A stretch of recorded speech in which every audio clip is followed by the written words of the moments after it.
আসসালামু আলাইকুম বন্ধুরা, আশা করি সকলে ভালো আছেন। তো বন্ধুরা, কিছুদিন আগে একটা ভিডিও দিয়েছিলাম আপনাদের মাঝে। তো সেটি হলো এই গাছেরই যে এই পুরুষ গাছকে মহিলা করানো।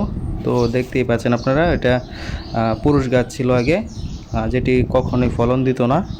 তো এটির আগাটা ভেঙে দেওয়ার ফলে এখন নতুন করে আপনারা দেখেন ডাল গজিয়েছে এবং এটিতে দেখেন পেঁপের ফুল দেখা যাচ্ছে এবং আশা করা যায় এটা সামনে পেঁপে আসবে। এই যে দেখেন ডালটা যেখানে ভাঙ্গা ছিল, ঠিক এইখানে ভাঙ্গা ছিল, এইখান থেকে আরেকটা মানে ডাল হয়ে এই দেখেন আপনারা পেঁপের ফুল আসছে এবং ইনশাআল্লাহ সামনে পেঁপে আসবে।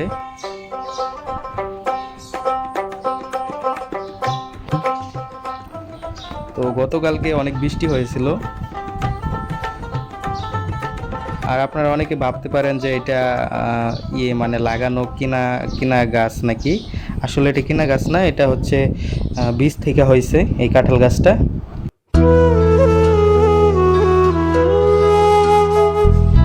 গতকালকে অনেক বৃষ্টি হয়েছিল, যার ফলে মাটিগুলো ভিজে আছে এবং পরিবেশটাও অনেক সতেজ।